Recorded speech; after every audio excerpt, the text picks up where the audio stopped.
भोपाल से एक और खबर बता रहे जहां पे मुख्यमंत्री डॉक्टर मोहन यादव की अध्यक्षता में मंत्रिपरिषद की बैठक की गई है। मंत्रिपरिषद की बैठक से पूर्व सीएम ने बैठक को संबोधित किया। मंत्रिपरिषद की बैठक में कई महत्वपूर्ण फैसले लिए गए हैं। आपको बता रहे हैं मंत्रिपरिषद की बैठक से पूर्व सीएम ने बैठक को संबोधित किया और मुख्यमंत्री डॉक्टर मोहन यादव की अध्यक्षता में मंत्रिपरिषद की बैठक की गई है। मंत्रिपरिषद की बैठक से पूर्व सीएम ने बैठक को संबोधित किया और मंत्रिपरिषद की बैठक में कई महत्वपूर्ण फैसले लिए गए।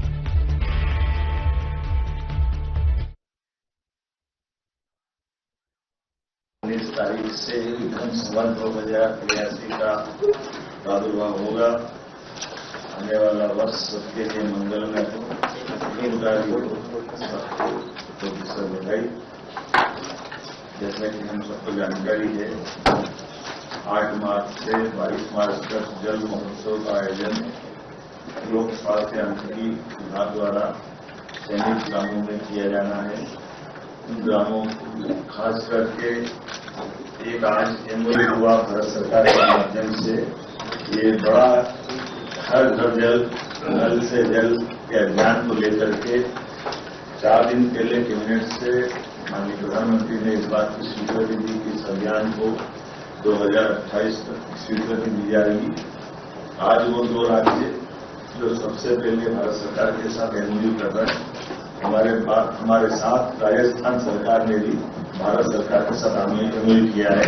हमारी मंत्री संपत्ति उइके जी वहां है, जिसके माध्यम से गांव-गांव में पीने के पानी के स्वच्छ जल की खुदाई की ये योजना आज हम उस तरह से बोल सकते हैं कि ये सफलता से लागू की जा रही है। बधाई देना चाहेंगे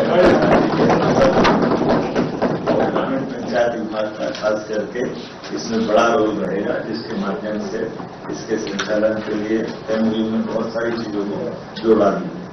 मैं इसी के साथ जल गंगा संरक्षण अभियान 19 मार्च से जो प्रदेश भर में प्रारंभ होने वाला है, शहरी क्षेत्र में स्थानीय निकाय, ग्रामीण क्षेत्र में हमारा ग्रामीण पंचायत विभाग और अन्य विभागों के माध्यम से उल्लेखनीय है कि जल गंगा संवर्धन अभियान के माध्यम से जल संरचनाओं की नदियों, तालाबों, बावड़ियों, कुओं का पुनरुद्धार मिशन मोड में करेंगे।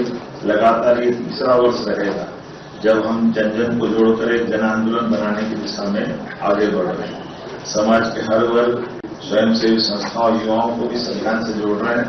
विगत वर्ष में ग्रामीण क्षेत्र में जल संरक्षण हेतु 86,000 से अधिक एक तालाब, 553 अमृत सरोवर के निर्माण, भूजल संवर्धन के 1.4 लाख कुओं का सफलतापूर्वक कार्य किया गया था।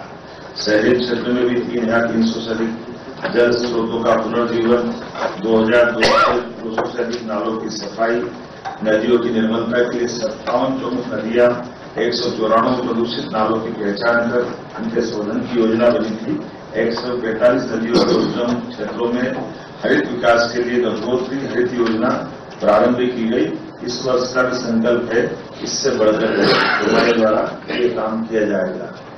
उल्लेखनीय है कि हमारे पास बीते ही कैबिनेट में बदनावर, पेटलावर, थांदला, टिमरनी, ये जो हमारा वर्तमान का 8 लेन सुपर एक्सप्रेसवे से जुड़ने के लिए बदनावर से एक नया कनेक्शन का जो सेक्शन मिला है, ये बड़ी सौगात मिली, जिसके माध्यम से इंदौर, चितरपुर, उज्जैन, देवास के औद्योगिक केंद्रों तक पहुंचने के लिए और साथ साथ धार झाबुआ के समग्र आर्थिक विकास के लिए बड़ी एक 4 लेन 3,839 करोड़ से भारत सरकार ने दिए। जोरदार अभिनंदन इस बड़े काम के लिए। सरसों की भावांतर योजना का बड़ा अभियान किसान कल्याण वर्ष में हमने प्रारंभ किया।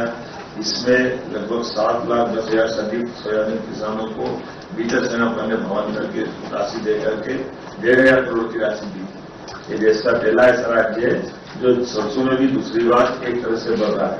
बीते दिवस किसान कल्याण वर्ष के माध्यम से 16 विभागों का अलग अलग प्रेजेंटेशन, और उसमें हमने से कई सारे लोग उपस्थित थे, जिसमें जो सफल किसान या हमारे स्टार्टअप वाले, एफपीओ वाले या अलग प्रकार से लाभकारी धंधे के आधार पर और अधिकारियों ने भी अच्छे से बात रखी। आगे आने वाले समय में जिला स्थान पर, जिला स्तर पर प्रत्येक विधानसभा में भी किसान कल्याण की योजनाओं को जमीन पर उतारते हुए ये पूरा वर्ष अपन इसी को समर्पित करने वाले हैं।